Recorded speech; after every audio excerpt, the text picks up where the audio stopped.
Okay, we start the lecture now. Rabbi shrah li sadri wa yassir li amri wahlul 'uqdatam min lisani yafqahu qawli. First of all, let us see what is a graph and why it is used for. बच्चों, whenever we have some data, like आप अगर पाकिस्तान और India का match देख रहे हैं, ठीक है, और पाकिस्तान ने भी बैटिंग कर ली और इंडिया ने भी बैटिंग कर ली, और आपसे कोई दोस्त बोले यार मेरे पास तो घर पे लाइट नहीं थी और मैं मैच देख नहीं पाया, क्या तुम मुझे बता सकते हो कि मैच कैसा हुआ? तो भाई आप उसको बोलेंगे यार मैं 50 ओवर्स के बारे में तुम्हें कैसे बताऊं? कहेगा नहीं भाई मुझे तो जानना है, पाकिस्तान इंडिया का मैच था, मैं तो छोड़ ही नहीं सकता भाई, मुझे तो लाजमी बताओ। आप उसको कहेंगे हाईलाइट्स देख लो, कहेगा नहीं भाई हाईलाइट्स में मजा नहीं आएगा, तुम मुझे डिटेल बताओ कैसा हुआ। तो आप उसको एक एक ओवर के बारे में बताएंगे बैठ के, अगर कि पहले ओवर में इतने रन बने, दूसरे ओवर में इतने रन बने, इसने कराया, तीसरे ओवर में इतने रन बने और एक आउट हो गया, और 50 ओवर के बारे में दोनों टीम्स के बारे में बताएंगे तो बहुत टाइम लग जाएगा। ऐसा ही है। आप क्या करेंगे बच्चों, आप उनको एक ग्राफ शो कर देंगे, आप उनको एक ग्राफ शो कर देंगे। यहाँ पर है रन, यहाँ पर है ओवर्स, कि भाई पाकिस्तान के शुरू के ओवर्स में रन स्लो चल रहे थे और आहिस्ता आहिस्ता अचानक से जो है पाकिस्तान के रन रेट हाई हो गया, और ये बना है पाकिस्तान। अब ये ग्रीन लाइन से बनाओगे इसका मतलब है ये पाकिस्तान की बैटिंग लाइन है, और उसमें ये भी आ गया कि भाई यहाँ पर, यहाँ पर, यहाँ पर और यहाँ पर 4 प्लेयर आउट हुए, ये भी समझ में आ गया ना आराम से। इसी तरीके से इंडियन बैटिंग लाइन के बारे में बताएंगे। इंडिया पहले तो बहुत तेज रन रेट से चल रहा था, फिर अचानक से उनके 3-4 प्लेयर आउट हो गए और वो हार गया पाकिस्तान से, क्योंकि पाकिस्तान ने टोटल रन इतने बनाए और इंडिया ने इतने बनाए। समझ में आई बात? हो गया आसान। तो ग्राफ से कुछ भी नहीं हुआ, हमने डेटा में कोई चेंजिंग नहीं की, जो डेटा था डेटा एज इट इज रहा, एज इट इज रहा ना डेटा। इंडिया ने जो बैटिंग की थी वो भी वैसे ही रही, पाकिस्तान ने जो बैटिंग की थी वो भी वैसे ही रही। बस ग्राफ से एक ऐसी रिप्रेजेंटेशन हो गई,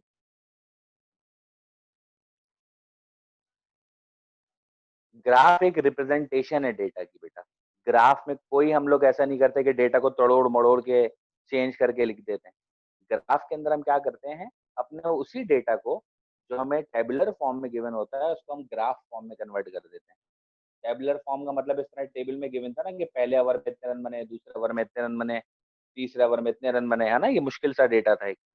तो हमने उसको ऐसे फॉर्म में कन्वर्ट कर दिया, ऐसी रिप्रेजेंटेशन में कन्वर्ट कर दिया जो इजीली अंडरस्टैंडेबल है। समझ में आ रही है बात बच्चों? ग्राफ का फायदा समझ में आया? अब मिसाल के तौर पे आपने देखा होगा कि मैं आपको बताऊं कि भाई दुनिया की कोई एक मैं आपको एक ऐसी चीज बता रहा हूँ, जैसे ये पाई चार्ट भी इस तरह का ग्राफ होता है। पाई चार्ट भी एक ग्राफ होता है, इसके अंदर आप क्या करते हो, बड़े आराम से बता देते हो कि भाई रेड वाली चीज इतनी है, ब्लू वाली चीज इतनी है और बाकी सारी ग्रीन वाली चीज है। अब इसको किसी भी रिप्रेजेंट कर सकते हो आप, कि भाई इतना जो है वो जो है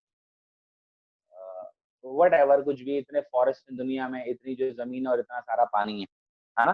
समझने में आसानी हो गई ना? अगर मैं आपको सिर्फ वैल्यूज बताता तो आप अंदाजा नहीं लगा पाते, लेकिन इसका अंदाजा लगा रहा हूँ कि यार फॉरेस्ट तो बहुत कम है हमारे पास और जमीन और पानी तो बहुत ज्यादा है, देख कर ही समझ में आ रहा है। ये कहलाता है pie chart. Pie chart is also a form of a graph. ठीक है बेटा? ये कहलाता है लाइन ग्राफ। इस तरह एक होता है बार ग्राफ। बार ग्राफ में भी इस तरीके के बार्स बने हुए होते हैं। ठीक है? ये कहलाता है बार ग्राफ। ये सब के सब चीजें क्या करती हैं बच्चों? This is bar graph. ये सब की सब चीजें हमें डेटा को समझने में आसानी प्रोवाइड करती हैं, बस इसके अलावा और कुछ नहीं करती। ये सब की सब चीजें क्या करती हैं, डेटा को ऐसे रिप्रेजेंटेशन दे देती हैं, ऐसे ऐसे फॉर्म में रिप्रेजेंट कर देती हैं जो हमारे समझने के लिए आसान होता है। Got it? अब ग्राफ का मतलब तो समझ में आ गया होगा। अब मैं आपके साथ जरा अगर अच्छा अभी फिलहाल शेयर नहीं कर पाऊंगा, मुझे आपसे फ्लेवर्स की वो शेयर करनी थी। अच्छा कोई बच्चा मुझे लिखकर बता सकता है कि एक आपने कार्टेशियन कोऑर्डिनेट सिस्टम पढ़ा कि नहीं पढ़ा? कार्टेशियन कोऑर्डिनेट पढ़ना है ना? अच्छा, आज हम लोग क्या करते हैं, क्योंकि हमारी फर्स्ट क्लास है तो इसमें आपको कोऑर्डिनेट सिस्टम के बारे में बताता हूँ। ये तो है ग्राफ बच्चों। हमें लगता है कि ग्राफ और कोऑर्डिनेट सिस्टम एक ही चीज है, ऐसा नहीं है। ये बात याद रखना, ऐसा नहीं है। ग्राफ जो है वो बगैर कोऑर्डिनेट सिस्टम के भी बनाया जा सकता है। जैसे मैंने आपको पाई चार्ट बना के दिखाया, पाई चार्ट में कोई कोऑर्डिनेट सिस्टम नहीं होता, लेकिन लाइन वाले में और बार ग्राफ वाले में कोऑर्डिनेट सिस्टम हमें चाहिए होता है। ठीक है, तो ये कोऑर्डिनेट सिस्टम क्या होता है, हम उसके बारे में भी डिटेल देख लेते हैं। ग्राफ एक अलग चीज है, हमें समझ में आ गई क्या चीज है। अब हम बढ़ रहे हैं coordinate system. What is the coordinate, excuse me, what is the coordinate system?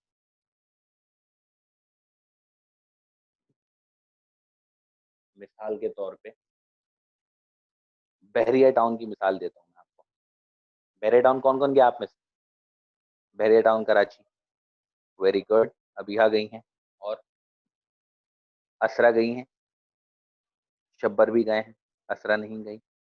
हेबा मुबशिर गई हैं, उसामा गए हैं, शयान आप गए हैं बहरिया टाउन, वेरी गुड।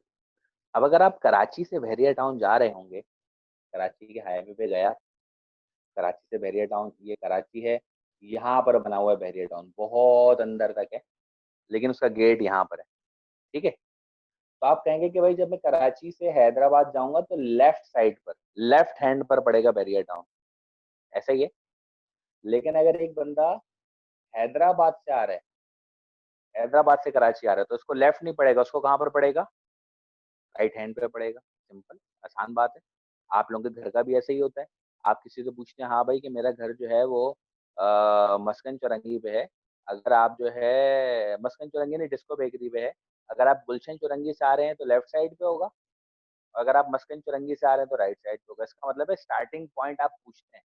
जब आप किसी को अपने घर का एड्रेस बताते हैं तो आप उससे पूछते हैं स्टार्टिंग पॉइंट, यानी कि कहाँ से आ रहे हो, फिर उसके हिसाब से बताते हो कि लेफ्ट है या राइट है। ऐसा ही है ना? तो कोऑर्डिनेट सिस्टम क्या करता है बच्चों? कोऑर्डिनेट सिस्टम किसी पॉइंट को लोकेट करने के काम आता है।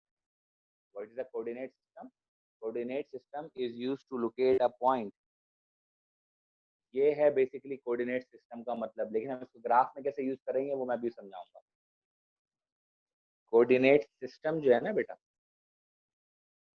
कोऑर्डिनेट सिस्टम जो है use to locate a point, ये एक पॉइंट को लोकेट करने के काम आता है।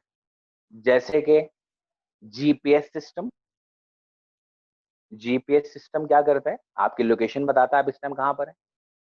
वो कहाँ से बताता है? वो लैटिट्यूड, लैटिट्यूड और लॉन्गिट्यूड की मदद से बताता है आप दुनिया में इस टाइम कहाँ खड़े हैं, आप यहाँ पर हैं, यहाँ पर हैं, पूरी डायरेक्शन आपकी देख के बताता है। और ये भी बताता है आप किस तरफ जा रहे हैं, लेफ्ट जा रहे हैं, राइट जा रहे हैं, आगे जाएंगे तो ट्रैफिक मिलेगा नहीं मिलेगा, सब चीजें बता देता है ना। तो GPS system is also a coordinate system. क्योंकि हमने क्या पढ़ा, कोऑर्डिनेट सिस्टम की क्या डेफिनेशन है? एक ऐसा सिस्टम जो किसी पॉइंट को लोकेट करने के काम आए। अब वो पॉइंट हम भी हो सकते हैं, दुनिया में हमारी लोकेशन भी हो सकती है। इसी तरीके से रेफरेंस पॉइंट जरूरी है। रेफरेंस पॉइंट क्यों जरूरी है? क्योंकि लैटिट्यूड की लाइन, एक जो इक्वेटर की जो लाइन होती है, या तो आप उसके ऊपर होंगे या उसके नीचे होंगे। ऊपर होंगे तो नॉर्थ में होंगे, नीचे होंगे तो साउथ में होंगे। इसी तरीके से इसको नॉर्दर्न हेमिस्फीयर बोलते हैं, अर्थ के ऊपर वाले पार्ट को, और अर्थ के नीचे वाले पार्ट को क्या बोलते हैं? Southern hemisphere. जो नॉर्दर्न हेमिस्फीयर में मुल्क होते हैं ना बच्चों, वहां पर जून जुलाई में गर्मी होती है और दिसंबर में सर्दी होती है। जो साउदर्न हेमिस्फीयर में मुल्क होते हैं ना यहाँ पर, जैसे कि ऑस्ट्रेलिया, न्यूजीलैंड, कोई रहता है आपका ऑस्ट्रेलिया न्यूजीलैंड में? रहते ही होंगे आजकल तो, जिससे भी पूछो हाँ भाई कोई ना कोई ऑस्ट्रेलिया गया हुआ है, हर इलाके में से एक बच्चा तो लाजमी गया हुआ है। ऑस्ट्रेलिया तो भर गया, मुझे लग रहा है अगला अगला ऑस्ट्रेलिया का प्रेसिडेंट भी पाकिस्तान का ही होगा। तो आप उनसे पूछना, अभी जैसे यहाँ पर गर्मी चल रही है ना ऑस्ट्रेलिया में, आपके कोई जानने वाले हो तो पूछना, अभी वहां पर सर्दी चल रही है, पता है आपको? वहां पर गर्म कपड़े पहने हुए उन्होंने, क्योंकि इक्वेटर की लाइन से जितना ऊपर के मुल्क है ना नॉर्दर्न हेमिस्फीयर में, वहां पर जो है जून जुलाई में गर्मी होती है और दिसंबर में सर्दी होती है। और जो ये साउदर्न हेमिस्फीयर के मुल्क हैं, जिसकी मैं मिसाल दी यहाँ पर ऑस्ट्रेलिया और न्यूजीलैंड, इसमें अभी सर्दी चल रही होगी, जबरदस्त वाली सर्दी चल रही होगी। ठीक है, ये बात समझ में आ रही है ना? तो रेफरेंस लाइनें होना जरूरी हैं। जैसे मैंने बताया इक्वेटर की लाइन से ऊपर या इक्वेटर की लाइन से नीचे, रेफरेंस बताया ना मैंने, स्टार्टिंग पॉइंट बताया ना मैंने। इसी तरीके से हम एक पॉइंट को लोकेट कैसे करेंगे कोऑर्डिनेट सिस्टम के अंदर। मिसाल के तौर पे ये एक पॉइंट है, इसका नाम है ए, और आपसे कोई पूछ रहा है इसको लोकेट करो,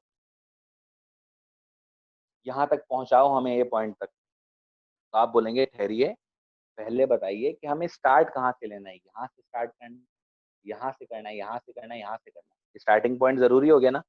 जैसे मैंने हैदराबाद वाली मिसाल दी, कराची वाली की, अगर आपको बहरे टाउन जाना है तो आप पहले पूछोगे कहाँ से आ रहे हैं आप, कराची से आ रहे हैं या हैदराबाद से आ रहे हैं। कराची से आ रहे हैं तो लेफ्ट साइड पे है, और हैदराबाद से आ रहे हैं तो राइट साइड पे। इसी तरीके से आपने इस पॉइंट पे पहुंचने के लिए पहले स्टार्टिंग पॉइंट बता दिया बेटा, इसको बोलते हैं point of origin. Point of origin. अब क्योंकि बेटा हम लोग कोऑर्डिनेट सिस्टम कौन सा वाला पढ़ रहे हैं, कार्टेशियन। कार्टेशियन भी बोलते हैं इसको, रेक्टेंगुलर भी बोलते हैं। कार्टेशियन कोऑर्डिनेट सिस्टम में बच्चों क्या होता है, हमारे पास दो एक्सिस होते हैं। एक होता है हॉरिजॉन्टल एक्सिस जिसको हम बोलते हैं एक्स एक्सिस,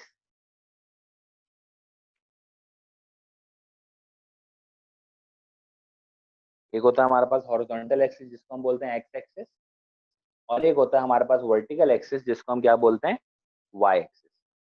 अब इसके ऊपर हमने डिविजन्स बनाई होती हैं, 1 2 3 4 5, और चलते रहते हैं यहाँ पर भी 1 2 3। इस आसानी के लिए ग्राफ पेपर में ना ग्रिड्स बनी होती है। मिसाल के तौर पे मुझे समझ में नहीं आ रहा है ये पॉइंट 5 के ऊपर आ रहा है या 4 के ऊपर आ रहा है। पॉइंट ऑफ ओरिजिन बच्चों क्या होता है, जहां पर एक्स भी 0 होगा, स्टार्टिंग पॉइंट रेफरेंस पॉइंट जो मैंने बताया था वो क्या होगा जहां पर, अच्छा हमारे पास इस पॉइंट के दो, कार्टेशियन या पोलर कोऑर्डिनेट सिस्टम के अंदर इसके दो कोऑर्डिनेट्स होंगे। एक होगा एक्स कोऑर्डिनेट, यानी कि ये एक्स पर कितना, मुझे लग रहा है कि 5 पर है, और वाई पर कितना है, लेट से ये वाई पर 4 पर है। तो हम इसके इसकी लोकेशन कैसे बताएंगे, हम कहेंगे पहले एक्स पे चलना है 5 स्टेप्स, तो इसका एक्स कोऑर्डिनेट हो गया 5, और वाई पर नहीं चलना बल्कि वाई के पैरेलल चलना है ऊपर, 1 2 3 4, कितना चलना है, 4 स्टेप चलना है। तो कार्टेशियन कोऑर्डिनेट सिस्टम के अंदर बच्चों हमारे पास कितने कोऑर्डिनेट होते हैं, दो कोऑर्डिनेट होते हैं, एक होता है एक्स कोऑर्डिनेट और एक होता है वाई कोऑर्डिनेट। इस कोऑर्डिनेट सिस्टम को हम बोलते हैं कार्टेशियन कोऑर्डिनेट सिस्टम। तो इसका मतलब हुआ सिर्फ कार्टेशियन कोऑर्डिनेट सिस्टम नहीं होता दुनिया में, इसके अलावा भी होते हैं। इसके अलावा पोलर कोऑर्डिनेट सिस्टम भी होता है, इसके अलावा जीपीएस सिस्टम भी होता है। मैंने आपको बताया उसमें एक्स और वाई तो नहीं होता, उसके अंदर होता है लैटिट्यूड और लॉन्गिट्यूड। ठीक है, तो पोलर कोऑर्डिनेट सिस्टम में क्या होता होगा, पोलर कोऑर्डिनेट सिस्टम में इस पॉइंट तक कैसे पहुंचते होंगे, वहां पर भी स्टार्टिंग पॉइंट होता होगा। इसमें पहले हम चले एक्स पर, फिर चले वाई के पैरेलल। एक्स पर कितना चले 5 स्टेप्स, तो हमने यहाँ पे लिख दिया 5। वाई के पैरेलल कितना चले 4 स्टेप्स, तो हमने यहाँ पर क्या लिख दिया 4। Got it. इस पॉइंट की लोकेशन क्या आ गई, इस पॉइंट के कोऑर्डिनेट्स क्या आ गए 5 4। लेकिन कौन से कोऑर्डिनेट सिस्टम में, कार्टेशियन कोऑर्डिनेट सिस्टम में। इसका मतलब है इसी पॉइंट को बच्चों आप लोग किसी और सिस्टम में भी फाइंड कर सकते थे, किसी और सिस्टम की मदद से भी यहाँ तक पहुंच सकते थे। बेटा शयान सोने की नहीं हो रही भाई, मैं तो इतना आसान सा टॉपिक पढ़ा रहा हूँ, अभी तो मुश्किल टॉपिक पे तो और नींद आती है फिर बच्चों को। पोलर में क्या होता है, पोलर के अंदर स्टार्टिंग पॉइंट होता है, वैसे ही स्टार्टिंग पॉइंट तो सारे सिस्टम में होगा, जरूर होगा। ठीक है, अब उसके बाद वो ये नहीं बोलते कि एक्स कितना है वाई कितना है, वो कहते हैं इतने रेडियस की लाइन बनाए और उसको इतने एंगल पे। जी बेटा मोहम्मद, आप बेड पे पड़े हुए सो रहे हैं यार।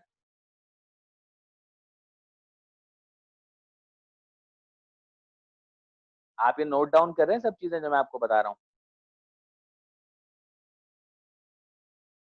कहाँ नोट डाउन कर रहे हैं आप। कीप योर कैमरास ओपन बेटा, ऑल ऑफ यू।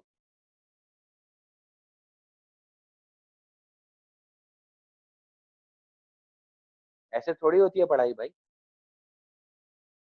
ऐसे तो बिल्कुल भी पढ़ाई नहीं होती है। अच्छा, नेक्स्ट क्लास है जिनकी कैमराज ओपन नहीं होंगे वो क्लास में नहीं होंगे, वो बाहर चले जाएंगे। अभी पहली क्लास है इसलिए मैं आपको सिर्फ बता रहा हूँ।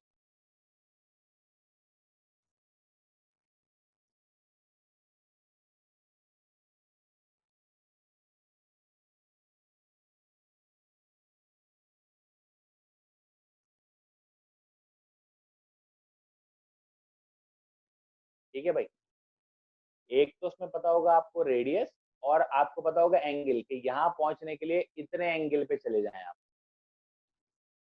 तो ये दो चीजें होती हैं हमारे पास इसके अंदर, यानी कि इस पॉइंट पे पहुंचने के लिए एक आपको पता होता है रेडियस, और एक पता होता है एंगल। एंगल को वैसे थीटा बोलते हैं, यहाँ पर एंगल को थीटा बोलते हैं। मिसाल के तौर पे किसी ने यहाँ पहुंचना है, इस पॉइंट पे पहुंचना है, तो आप उसको बोलेंगे भाई इतने रेडियस की लाइन लो और इतने एंगल पे घुमा दो, तो यहाँ पहुंच जाओगे। अगर किसी ने यहाँ पहुंचना है तो आप उसको बोलोगे भाई इतने रेडियस की लाइन लो और यहाँ पर पहुंच जाओ, इतने एंगल पे इसको टर्न कर दो। तो पोलर के अंदर एक्स और वाई नहीं होते, पोलर के अंदर दो दो कोऑर्डिनेट्स होते हैं, एक होता है रेडियस और एक होता है एंगल। यानी कि उसमें पॉइंट पे पहुंचने के लिए हम किन दो चीजों का इस्तेमाल करते हैं बच्चों? रेडियस का और एंगल का। हमने फिलहाल ये नहीं पढ़ना, ये जस्ट नॉलेज के लिए बता रहा हूँ कि कोऑर्डिनेट सिस्टम जो सिर्फ कार्टेशियन कोऑर्डिनेट सिस्टम नहीं होता, और भी बहुत सारे कोऑर्डिनेट सिस्टम होते हैं, लेकिन हम पढ़ रहे हैं कार्टेशियन, जिसके अंदर हमारे पास कितने कोऑर्डिनेट्स होते हैं? दो, एक होता है एक्स कोऑर्डिनेट और एक होता है वाई। क्यों? क्योंकि वहां पर हमें इस पॉइंट पर पहुंचने के लिए पहले एक्स पर चलना पड़ेगा, फिर वाई के पैरेलल चलना पड़ेगा, यानी कि ये हो गई एक्स एक्सिस। पहले एक्स एक्सिस पे हमें कुछ स्टेप्स चलने पड़ेंगे, और वाई एक्सिस पे नहीं चलना पड़ेगा, वाई के पैरेलल चलना पड़ेगा, यानी कि 1 2 3 4 5। तो एक्स हो गया 4, वाई हो गया 5। अब आपसे कुछ पूछे कि कौन से कोऑर्डिनेट है 4 और 5, तो आप कहेंगे ये है एक्स कोऑर्डिनेट, और दूसरा वाला कोऑर्डिनेट कौन सा है? Y coordinate. अब वो बंदा आपसे पूछे कि क्यों है ऐसा, तो क्यों आप बताएंगे कि पहले हम एक्स पर चलेंगे, इसलिए पहले पहले कॉमा से पहले वाली वैल्यू को हम कहेंगे एक्स कोऑर्डिनेट, फिर हम वाई पे चलेंगे, इसलिए कॉमा के बाद वाली वैल्यू को हम क्या बोलेंगे बच्चों? वाई कोऑर्डिनेट बोलेंगे। क्लियर है? आसान है। ये बात फिक्स है कि पहले जो आएगा वो होगा एक्स, और कॉमा के बाद जो होगा वो होगा वाई। ये इंटरचेंज नहीं होंगे बच्चों, पहले आएगा एक्स फिर आएगा वाई, यानी कि ये एक्स कोऑर्डिनेट, ये है वाई कोऑर्डिनेट। अब आप सवाल पूछ सकते हैं कि सर कार्टेशियन कोऑर्डिनेट सिस्टम है तो इसको रेक्टेंगुलर क्यों बोलते हैं? क्योंकि बच्चों मिसाल के तौर पे अच्छा, इसकी दो वजह है, इस कोऑर्डिनेट सिस्टम को रेक्टेंगुलर बोलने की दो वजह है। उसकी एक वजह ये है कि एक्स एक्सिस और वाई एक्सिस के बीच में एंगल होता है 90 डिग्री। एक्स और वाई आपस में परपेंडिकुलर है, परपेंडिकुलर मतलब यहाँ पर एंगल कितना आ रहा है? 90। इस वजह से इसको बोला जाता है रेक्टेंगुलर। या इस पॉइंट पे जब पहुंचोगे, देखो ये लाइंस बन गई। इसी तरीके से अगर मैं पहले वाई पे चलता फिर एक्स के पैरेलल जाता, तो ये क्या बन गया? एक रेक्टेंगल बन गया। इसलिए भी इसको रेक्टेंगुलर कोऑर्डिनेट सिस्टम बोलते हैं। यानी कि अगर आपको इस पॉइंट पे पहुंचना है तो आप इस तरीके से एक्स पे और वाई पे जब चलोगे तो रेक्टेंगल बन जाएगा। किसी ने यहाँ पर पहुंचना है तो ये एक्स और ये वाई हो जाएगा, किसी ने यहाँ पर पहुंचना है, ये एक्स और ये, देखो छोटे छोटे रेक्टेंगल बनते जा रहे हैं इसके अंदर। इस वजह से भी हम इसको क्या बोलते हैं? रेक्टेंगुलर कोऑर्डिनेट सिस्टम बोलते हैं। हमें ये पूरी खिचड़ी नहीं बनानी होगी, हमें तो एक पॉइंट पर पहुंचना होगा। और अगर एक ही ग्राफ पे बहुत सारे पॉइंट गिवन हो, अगर एक ही ग्राफ के ऊपर हमें बहुत सारे पॉइंट गिवन हो, तो हम उनको कैसे ट्रेस करेंगे? मिसाल के तौर पे एक एग्जांपल देख लेते हैं। कोऑर्डिनेट सिस्टम समझ में आ गया? कोऑर्डिनेट सिस्टम एक ऐसा सिस्टम, एक ऐसा मेथड, एक ऐसी टेक्नोलॉजी है जिससे हम किसी पॉइंट को लोकेट करते हैं। Simple as that. अब कोऑर्डिनेट सिस्टम कितने कितने तरह के हो सकते हैं? Coordinate system can be polar, coordinate system can be Cartesian, coordinate system can be GPS. फर्क क्या होगा? वहां पर पहुंचना तो पॉइंट पर होगा, स्टार्टिंग पॉइंट भी सब में होगा, लेकिन पहुंचने का तरीका अलग अलग होगा। कार्टेशियन के अंदर हम एक्स पे चलेंगे और वाई पे चलेंगे, पोलर के अंदर हम लोग रेडियस बना के एंगल पे उसको घुमा देंगे, जैसे सर्कल होता है, जैसे सर्कल में घूमता है। जीपीएस में जो है वो लैटिट्यूड और लॉन्गिट्यूड की लाइन से काम लेंगे। ठीक है। अच्छा जी, हम लोग जो पढ़ेंगे वो होगा कार्टेशियन कोऑर्डिनेट सिस्टम ही होगा, जो आपके यानी कि कोर्स है वो कार्टेशियन कोऑर्डिनेट सिस्टम क्या होता है, जिसके अंदर कौन कौन से कोऑर्डिनेट्स होते हैं, एक्स कोऑर्डिनेट और वाई कोऑर्डिनेट। एक मजे की बात बताता चलूं, एक क्विज में पूछी जा सकती है, एक्स कोऑर्डिनेट को एब्सिसा भी कहते हैं, एब्सिसा। एक्स कोऑर्डिनेट को क्या भी कहते हैं, एब्सिसा भी कहते हैं। और वाई कोऑर्डिनेट को ऑर्डिनेट भी बोलते हैं, ऑर्डिनेट। ये ब्लैंक्स में पूछी जाती है अक्सर ही, और आप लोगों को पता होनी चाहिए।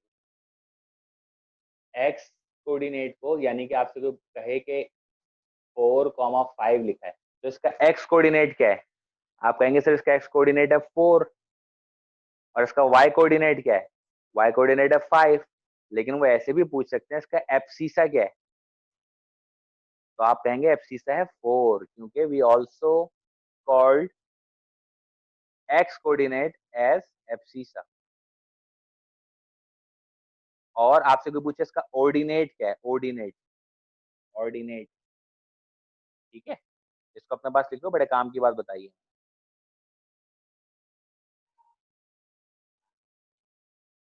क्योंकि अब हम सिर्फ खेलेंगे, अब हम सिर्फ सीखेंगे किससे, या किसको सीखेंगे, कार्टेशियन कोऑर्डिनेट सिस्टम को। In Cartesian coordinate system we have two axis.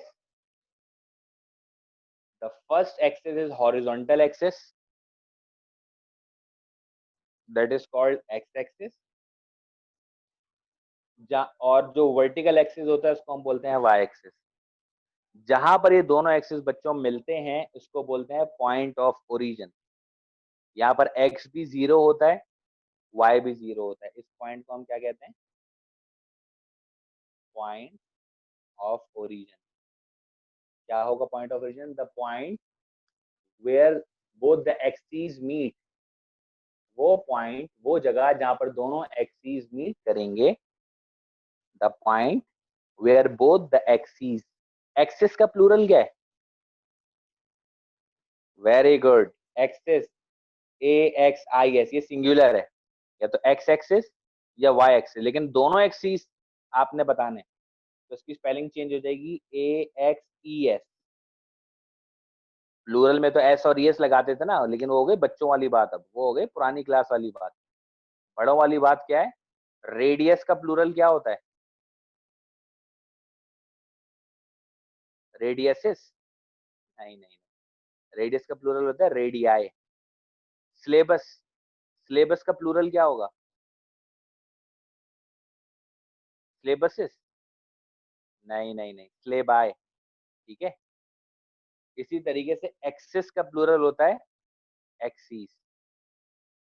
ये नई नई चीजें सीखने को मिलेंगी अब आपको, ठीक है। पॉइंट ऑफ ओरिजिन क्या है, जहां पर दोनों एक्सिस मीट करते हैं, the point where both the axis meet is called point of origin.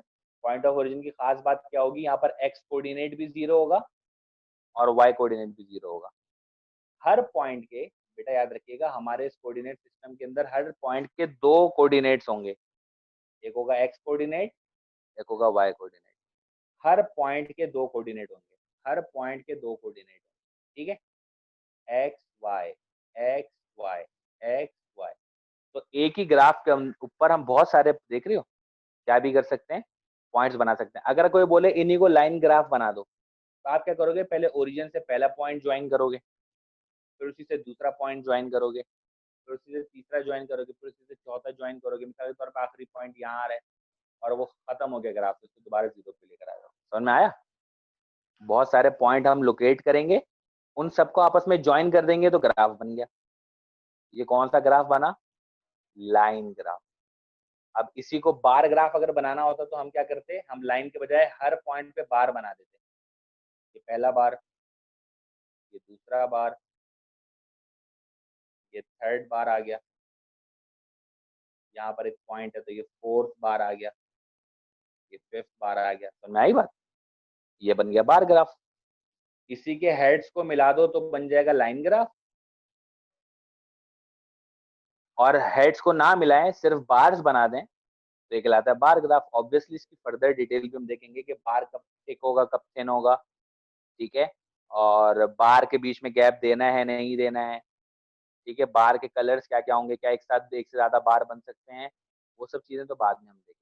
लेकिन फिलहाल हम देख रहे हैं कि इसको बार शक्ल में कैसे लेकर आते हैं, यानी कि सब में सबसे पहले पॉइंट लोकेट करने होते हैं। अच्छा, आप बच्चे जो हैं 1 मिनट के लिए, मैं आप लोग के असल में बेसिकली अटेंडेंस मार्क करनी है, मैं जानता नहीं हूँ सब स्टूडेंट्स को ना, तो मुझे कुछ स्क्रीनशॉट लेना है आप लोगों के पार्टिसिपेंट का, ताकि मैं अटेंडेंस आराम से मार्क कर सकूँ। अगर कोई क्वेश्चन है तो आप लोग टाइप करें या रेज हैंड करें जब तक।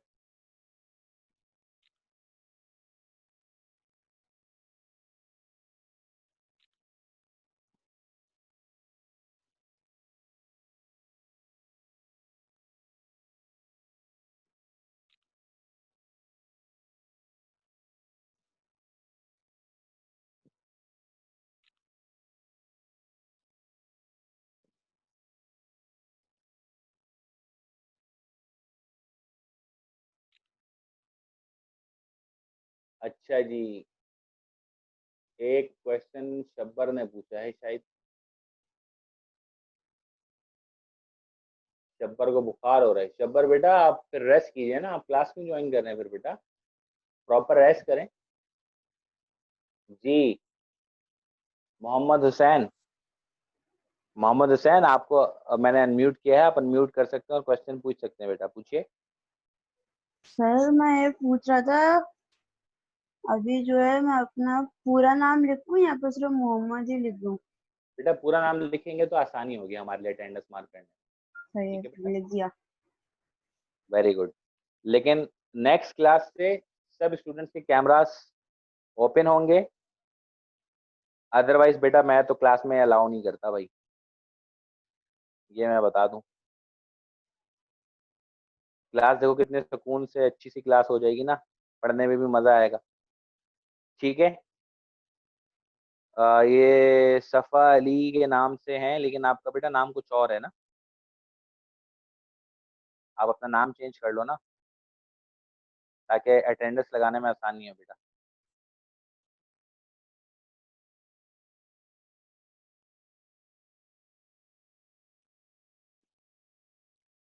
Very good, Ahmad Ali. अहमद अली समझ में आया? You can just thumbs up और you can just wave your hand to confirm कि हाँ भाई आज का समझ में आया है जो पढ़ा है।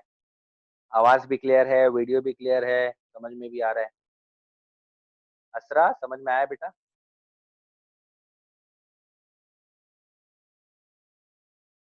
शायान, हिबा, मुबशिर, समझ में आया बेटा? आवाज क्लियर आ रही थी? कल इसी को रिव्यू करेंगे। अभिया आपको तो समझ में आ रहा है, अभिया तो साथ साथ नोट डाउन भी कर रही है, बाकी बच्चों को भी नोट डाउन करना चाहिए, लेकिन मुझे नहीं पता क्यों नहीं कर रहे आप लोग। लेकिन बेटा नेक्स्ट क्लास से make sure you have your register and pen और पेंसिल विद यू। जो पढ़ाएंगे और जो कहा जाएगा उसको नोट डाउन जरूर कीजिएगा, ठीक है। अब आप लोग की नेक्स्ट क्लास का टाइम स्टार्ट होने वाला है। अगर इसमें कोई क्वेश्चन है तो जल्दी से पूछ लीजिए। मोहम्मद हुसैन का एक क्वेश्चन था, वो तो पूछ दिया उन्होंने, और इसके अलावा किसी को कुछ क्वेश्चन है तो please you can raise your hand.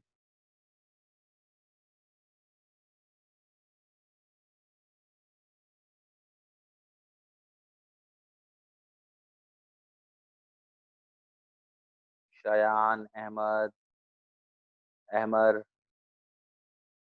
Asra, you have any question?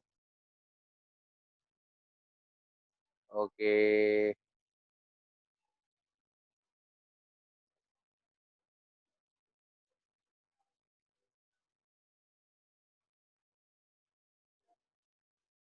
ठीक है, I guess no one has any question right now. I meeting time is end almost. अपना ख्याल रखिएगा, नेक्स्ट क्लास में अब हम मिलेंगे। और सर टेस्ट हो रहे हैं, शब्बर पूछ रहे हैं। जी जी भाई टेस्ट हो रहे हैं शब्बर, टेस्ट होगा आपका, ऑनलाइन क्विज होगा, उसके लिए रेडी ही रहना। तो जो बातें पढ़ा रहा हूँ ना, इसलिए कह रहा हूँ नोट डाउन कर लो, बाद में रिवीजन आसान होगा, इसी में से क्वेश्चन पूछे जाएंगे आप लोगों से, ठीक है। चलें जी, अपना ख्याल रखिएगा सब लोग, अल्लाह हाफिज।